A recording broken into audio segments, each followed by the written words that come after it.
Welcome to another Explainer. Today, we're demystifying one of the most dynamic, hands-on, and honestly coolest career paths out there, the journey of an animator. I mean, if you've ever watched a massive blockbuster movie or played a visually stunning video game and just wondered how those characters were brought to life from absolute scratch, well, you are definitely in the right place.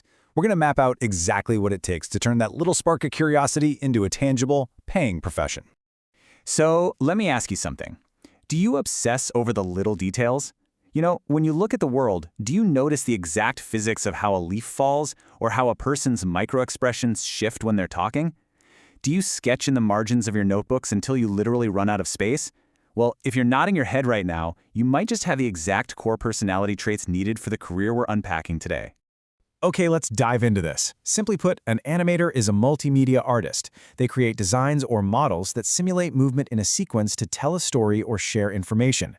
It's basically the magic of taking successive drawings, photographing them, and creating the illusion of life, frame by painstaking frame. But it's not just drawing. Animators are master storyboarders, graphic creators, and sometimes even puppeteers, manipulating physical models into thousands of different positions. It's like a giant puzzle. So here is our roadmap for today's Explainer. First, the animator profile. Then, mapping your educational pathway. After that, funding your studies. Next up is career growth and income. And finally, we'll look at the Ram Mohan legacy. All right, Section 1, the animator profile. Do you have what it takes? The core personality traits for this field are actually incredibly specific. First off, you need a highly creative mind combined with a strong visual imagination. You kind of have to see the final frame before you even pick up a stylus, right? Second, foundational drawing and sketching skills, those are non-negotiable. Third is an intense attention to detail. The difference between clunky movement and beautiful fluid motion lives entirely in those micro details. And finally, you absolutely must enjoy using computers because modern animation is a deeply digital software-heavy process. Moving right along to Section 2, mapping your educational pathway, the actual steps to getting your degree. And the path from high school into the industry brilliantly illustrates a really clear structure. Step 1 is super accessible. Just complete your 10+2 in any stream. So you're locked out if you didn't take a specific track in high school. Step 2 is higher education. You can go for a bachelor's degree in design, like a BDes, a BSc in animation, or a bachelor's in fine arts. Or if you want a faster route, diploma and certificate courses are totally valid too. Finally, Step 3 is an optional master's degree, like an MDes or MSc for anyone wanting to highly specialize their craft. Now, when it comes to where you'll actually study, government institutes offer some incredibly prestigious options under their departments of animation and design. You have top-tier choices scattered all across the country. We're talking places like the National Institute of Design in Ahmedabad and IIT Bombay, all the way down to Loyola College in Chennai, St. Joseph's in Bangalore, or Artemisia College in Indore. On the flip side, there is a massive network of excellent private institutes. This includes major hubs like the Birla Institute of Technology in Jaipur, Maya Academy in Bhopal, Symbiosis in Pune, and highly regarded programs at Amity University and the Indian Institute of Film and Animation. Just one quick, absolutely crucial piece of advice here.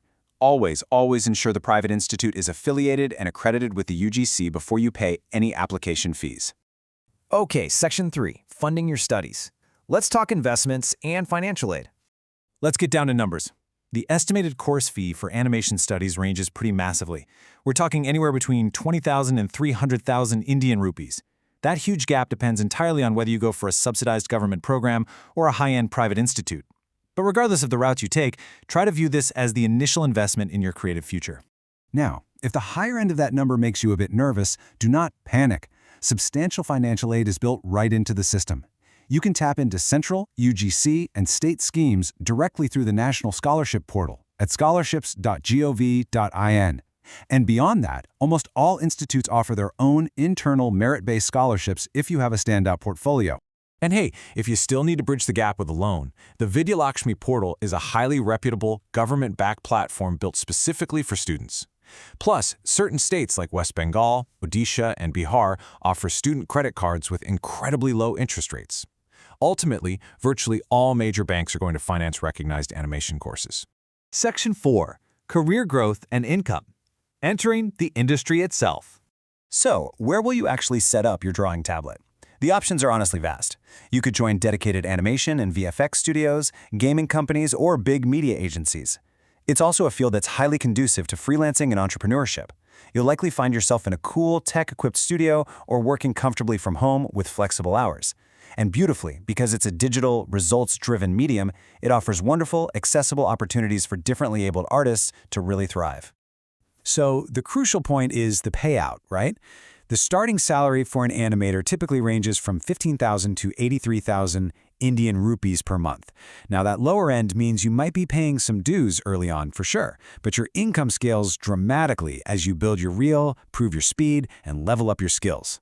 Let's move along and see how this builds over time. That income scaling is directly tied to a very clear growth path. You generally enter the trenches as a standard animator. Then, as you gain experience and build a reputation for reliable, high-quality work, you advance to senior animator. Eventually, as you master both the artistic vision and the management of multiple moving parts, you step into the role of animation team lead. And finally, Section 5, the Ram Mohan Legacy, the undisputed father of Indian animation. To truly understand the absolute pinnacle of this career, look no further than Ram Mohan's journey. Now, what's really interesting about his timeline is just the sheer scale of it. He started way back in 1956 at the Cartoon Films Division of India. Over a lifetime of total dedication, he built a legacy that included establishing the Graffiti School of Animation, where he was serving as Chief Creative Officer by 2006. He gave us iconic works like Bap Re Bap, Ramayana, The Legend of Prince Rama, and the beloved series Meena. His unparalleled impact on the medium culminated in receiving the prestigious Padma Shri in 2014. Ram Mohan proved exactly what is possible when wild visual imagination meets relentless technical dedication. So the question I want to leave you with today is this. Are you ready to stop sketching in the margins, follow this roadmap, and become the next pioneer of Indian animation? The blank canvas is quite literally waiting for you. Thank you so much for joining me on this explainer, and keep learning.